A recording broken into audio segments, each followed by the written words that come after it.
So, the next topic that we have to learn after the completion of the empirical formula is the equivalent concept or the law of chemical equivalence. In mole concept, for example, if I take the reaction of say H2SO4 with NaOH to give sodium sulfate and water. If you want to apply the mole concept, you need to know the balanced chemical equation. Without knowing the balanced chemical equation, you cannot solve the question using the mole concept, because if you are given that the mole of H2SO4 taken is 1, that is 98 grams of H2SO4, it can be known how much of NaOH will react with it. So, for every 1 mole there are 2 moles that have reacted. So, therefore, certainly here 2 mole of NaOH, that is 2 into its molar mass. So, based on this ratio only one can ascertain how much of the other substance has reacted or how much of the product is being formed. Now, suppose if you want to look at how many grams of water is obtained. So, for every 1 mole you would say 2 mole of H2O is obtained. Indeed, you have taken 1 mole here. So, you are getting 2 mole. 1 mole is the molar mass. So, total you are getting 36 gram of H2O. So, here if you want to see how many gram of the other substances or how much volume of the other substances has reacted or produced, in order to know that, you need to know the stoichiometric coefficients. So, this is the beauty of the mole concept. But when it comes to the equivalent concept, now when we are applying, this is all about the mole concept. Now, when we are learning the equivalent concept, it is said that the gram equivalents, here you have been mentioning the gram mole, whereas here the gram equivalents of the substances reacting is equal irrespective of their stoichiometric coefficients. So, no matter whether you balance that equation or not, the gram equivalents are equal. So, here you could see clearly when you have been applying the mole concept, you have seen for every 1 mole of H2SO4, the number of moles of NaOH reacted is 2. So, the ratio is never 1:1 when you are writing the mole, whereas when you are writing the equivalents of the same substances, that is H2SO4 and NaOH, not only H2SO4 and NaOH, any 2 substances which are reacting with each other during the neutralization process, the gram equivalents are always equal, or their equivalence ratio is always 1:1. So, here when you extend this further, you will find that the equivalents of all the substances that are reacting with each other are same irrespective of their stoichiometric coefficient. So, the biggest advantage of the equivalent concept is that we need not balance the equation every time, as the reaction that we will be seeing in volumetry are complex. Now, we need to find out what exactly are the gram equivalents. As we all know that the gram moles are obtained by dividing the weight and molecular weight. Now, when we try to find out the gram equivalents of a given substance, in gravimetry the gram equivalents are calculated by taking the ratio of the weight of the substance with the equivalent weight. Now, as we all are aware that to get the gram moles or gram mole, you have to divide the weight with the molecular weight, because molecular weight many grams of a substance is equal to 1 mole. So, W grams of the substance measures how many mole, that is weight upon molecular weight. So, here there is a new term that has been introduced, is nothing but the equivalent weight. Now, to get the clarity about the equivalent, to put this as aside for the time being, it has been said that the equivalent weight of a substance or an element is the amount which would replace or react with either 1 gram of hydrogen or 8 gram of oxygen or 9 gram of aluminum or 35.5 gram of chlorine. So, we say here that equivalent weight, I mean if you are taking the equivalent weight many grams of a particular substance, it can replace any one of these particular amounts of the elements. So, it may replace 8 gram of oxygen or it may replace 9 gram of aluminum. So, to get the clarity further, we will write the equivalent weight in terms of the atomic weight or molecular weight upon a term to be introduced known as n factor. So, in order to understand the equivalent concept, we have to get the detailed information about the n factor. Now, one has to learn that n factor is not a constant. N factor can never be 0. N factor can never have the negative value, but it can be a, this cannot be negative, this cannot be 0, this cannot be constant, but it can be a fraction. At the same time, the definition for the n factor from compound to compound differs. Now, let us categorize the elements or compounds into various types and define the n factor for each case. By knowing the n factor, by dividing its molecular weight or atomic weight, we will be finding out the equivalent weight. Once if you can find the equivalent weight, you will be finding out the gram equivalents. Now, the n factor of an element, the first category is the elements. The n factor of the element is nothing but its valency, its capacity or its tendency to form the bonds or the number of bonds that are present in a given compound. So, if you are taking the elements, let us see the element, its valency or the n factor, hence we will be finding its equivalent weight. Now, suppose your element is hydrogen, valency is 1, equivalent weight of that element is atomic weight by valency. If you take the element say oxygen, its valency as we know is 2, atomic weight by 2 will give you its equivalent weight, which is 8 gram. Now, that is why we have said that the substance can replace 8 grams of the oxygen, because it is reacting with 1 gram equivalent of the oxygen, and I told you that the gram equivalent of two substances that are reacting is always equal. Now, if you take further, if you take magnesium, its valency, ionic valency is 2, so 24 by 2. If you take aluminum, it is going to be 3, 27 by 3, which we have quoted as 9 grams. If you take chlorine, it is 1, so it is 35.5 by 1. So, that is why we said your element which is having 1 gram equivalent or E grams of substance can replace 35.5 gram of chlorine. Now, this is the definition for the element.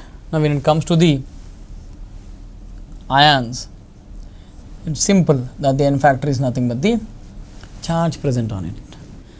So, if you take generally the ions, chloride ion 35.5 by 1, carbonate ion, I am writing straight away the equivalent masses here. Carbonate ion, as we all know, its molar mass is 60 upon the formula mass rather charge. If you are writing SO4 minus 2, 96 upon 2. If you are writing HCO3 minus, so which is 61 by 1. Say you are writing ammonium ion, its molar mass or formula mass upon the n factor. N factor you can see straight away is the charge, the amount of the charge that is present on it. So, this is about the n factor of the ions. Now, moving further, when we enter into the compounds category, elements, ions appears to be pretty simple. When it comes to the compounds, in that when we try to define the N factor of the acid, we just say that it is nothing but the basicity, which is going to be the N factor of the acid. That is the number of replaced hydrogen atom. Please understand, we need to see how many hydrogens are replaced by the corresponding base when reacts with the acid. Then looking out for the total number of hydrogens. It may have 2 hydrogen, but it may lose only 1. Then in that case the N factor is going to be 1 but not 2. So during the complete neutralization, if all the 2 hydrogen atoms are removed, then N factor will be 2. So if you take for example, say assuming that complete neutralization takes place, the replaceable hydrogen atom is 1, is 2, is 3. If you take this weak acid, it's going to be 1, because this is something which is attached to the oxygen, which is more electronegative, but not these 3 hydrogen atoms which are connected to the carbon, which is less electronegative. So here the N factor should be taken as 1 but not as 4. When it comes to the other example, similar example like phenol has 5 hydrogens attached to the carbon, whereas only 1 is attached to this. Now there are some complex examples like H3PO3. Although it appears to be that it is having 3 hydrogen atom, we have to understand that replaceable hydrogens are only 2, because one such hydrogen is attached to the phosphorus, which cannot be removed being less electronegative element. So the maximum N factor possible for this orthophosphorus acid is 2. Now there are some peculiar cases like orthoboric acid,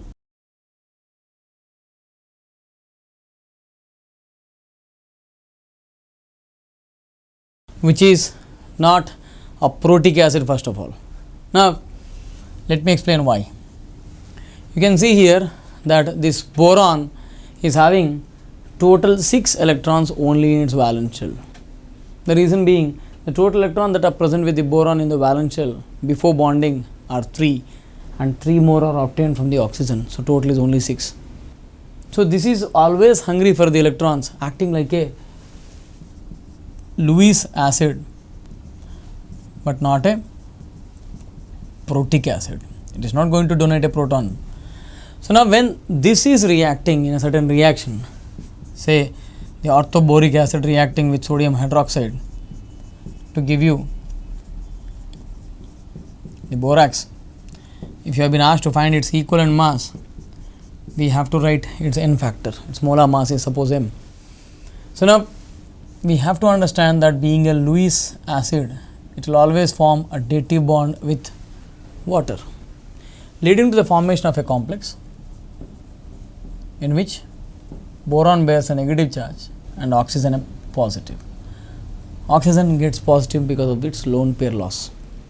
Now in order to compensate that, it is going to accept the bond pair from the hydrogen, converting into this complex species, where you would see that the total number of hydrogen that are coming out is only 1. So during the calculations or during the finding out of the equivalent masses, we will be taking the N factor of orthoboric acid as 1. So this is one complex example.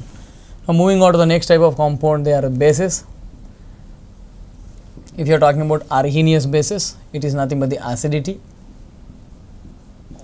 So how many OH minus ions are going to neutralize the acid is going to be the N factor. So if you take amphoteric substances like aluminum hydroxide, H2O, the situation will be dependent on its behavior. For example, aluminum hydroxide is acting like an acid.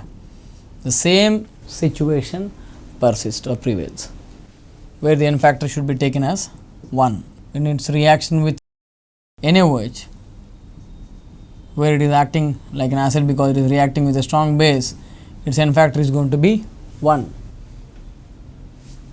Whereas when it is acting like a base, say it is reacting with HCl, we have to count the total number of hydroxide ions. So N factor is going to be 3.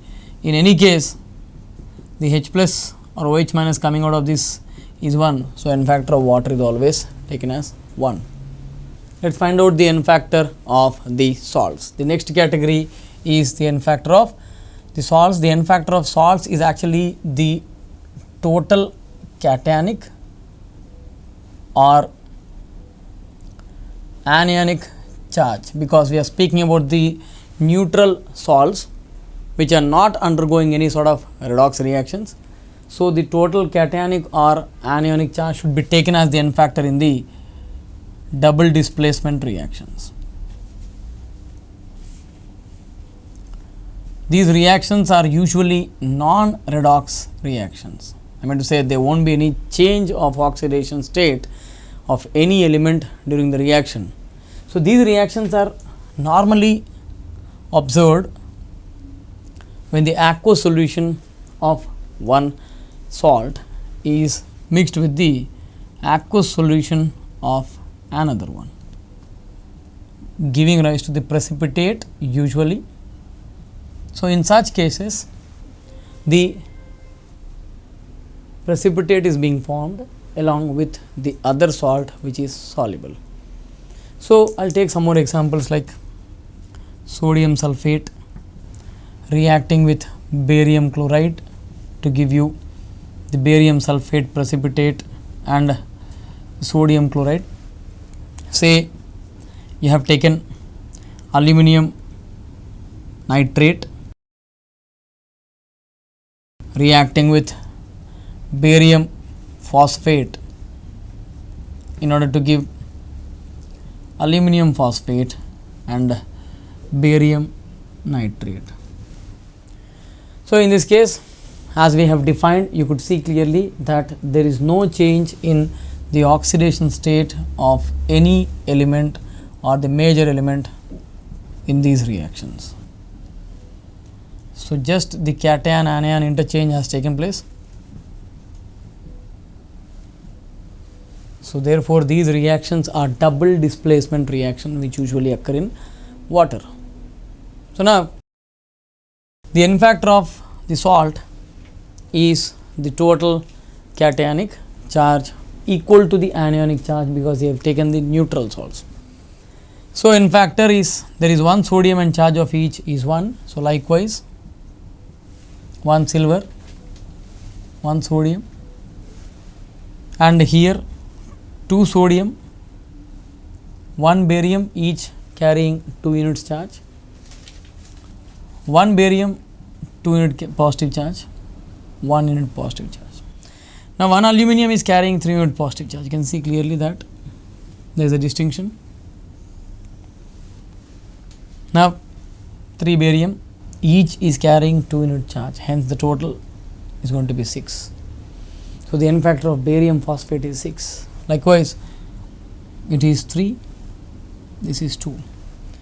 Now, based on this N factor, we can balance this type of simple reactions very easily, because the ratio of the N factors is always reciprocal to the mole ratio. You can see here this is 2:2 or 1:1, this is 2:1 or 1:2 is going to be the mole ratio. So, we say or we conclude that N factor ratio and mole ratio are always inverse to each other.